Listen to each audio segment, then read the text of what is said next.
Tadi soal prediksi ya Pak. Ini segini lagi nih. Selangkah lagi negeri ini sudah menjadi gubernuran dari RRC. Sekitar tahun 2016-2017 itu sudah berkibar bendera Cina di Pulau Pari. Di Ternate, bendera Cina itu lebih tinggi dari bendera merah putih. Di Bali, bendera Cina lebih tinggi dari bendera merah putih.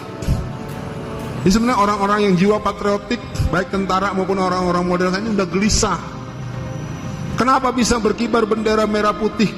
Ukurannya kecil, lusuh, di atasnya bendera bintang yang miliki merah milik kelompok Cina itu baru bendera.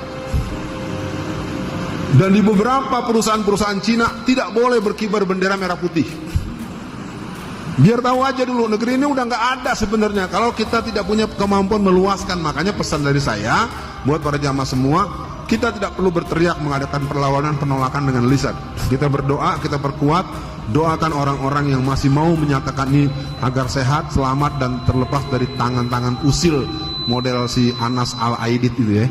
Yang udah diaduin lagi saya sama Aidid ya. Pak Darwis, mungkin kalau buat prediksi tadi, TNI kita masih banyak yang baik, tapi mereka tidak cukup berani. TNI yang berani yang pensiunan Pak. Saya enggak. Kalau kelompok Islam, saya sebenarnya udah cukup mencoba membangun seperti dengan Gus Solah almarhum, Haji Yusuf Hasim, Fakih Langitan. Jadi saya sebagai angkatan muda Islam yang dibesarkan sebagai angkatan muda Muhammadiyah, saya mencoba untuk terus membangun kekuatan dengan, tetapi ternyata tidak bisa karena susupan dari kelompok PKI itu cukup serius. Karena dulu yang membunuh para ulama itu adalah pemuda rakyat PKI. Ketika terjadi serangan balik oleh Banser membunuh orang-orang PKI, maka orang-orang PKI itu tidak semuanya diselesaikan, terutama yang tokoh-tokohnya. Akibatnya tokoh-tokoh PKI masa lalu punya anak, punya cucu, jadi pengurus Banser sekarang. Begitu, bukan kata saya, ini penjelasan dari ulama-ulama NU yang dekat dengan saya. Mereka juga bingung nih, anak-anak kok jadi mau bakar bendera tauhid, bendera la ilaha illallah kok dibakar gitu. Itu juga pertanyaan, mereka bertanya-tanya, siapa nih yang ngajarin mereka? Jadi karena dulu kalau kata orang operasi nggak tuntas, jadi benih-benihnya masih ada.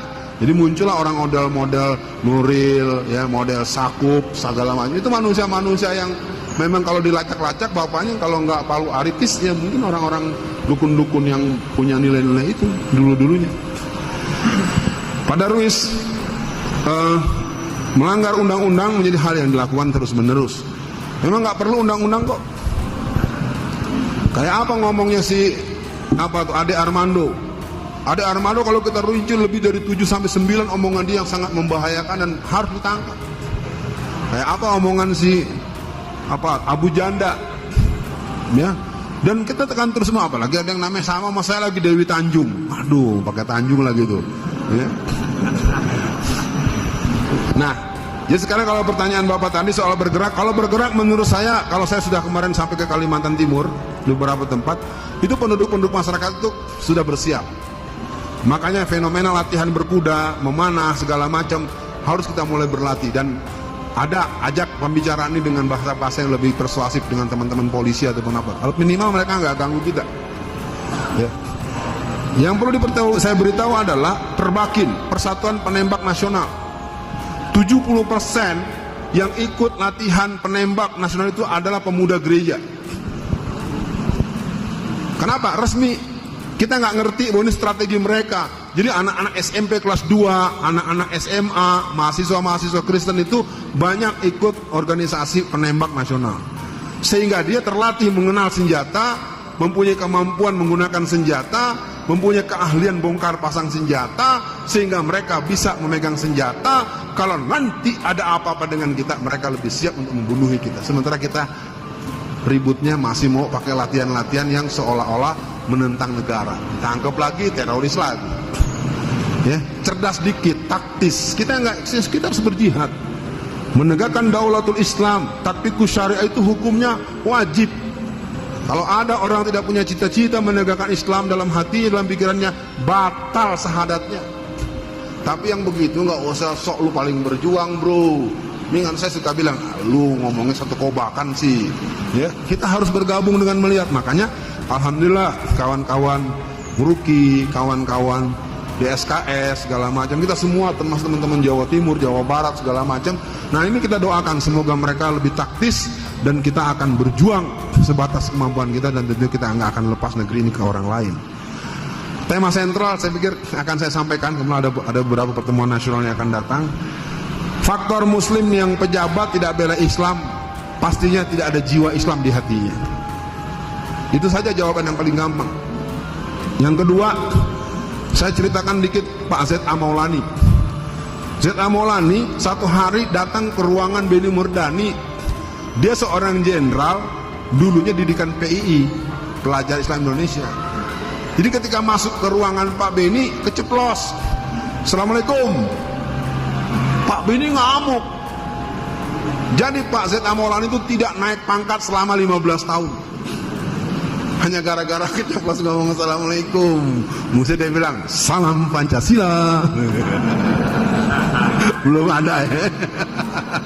Nggak, ini sekedar tahu. Jadi orang-orang kafir itu wallazina kafaru ba'duhum awliya'u ba'd. Saling kesam. Sementara kita tahsabuhum jami'a wa qulubuhum satta.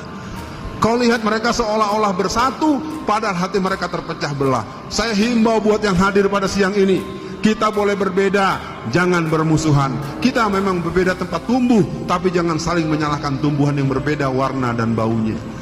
Jangan salahkan melati, kenapa warnanya putih dan harum ini. Jangan salahkan bunga mawar yang wangi tapi berduri. Itulah yang telah Allah berikan, bunga mawar, bunga melati. Ada juga bunga bangkai yang bau seperti bangkai. Masa Anda lihat bunga bangkai marah-marah, bau bangkai nih? Bau bangkai ya, memang bau bangkai, bau bangkai. Ya, mudah-mudahan dipahami. Jadi kita cukupkan saja, dan saya tidak tahu apakah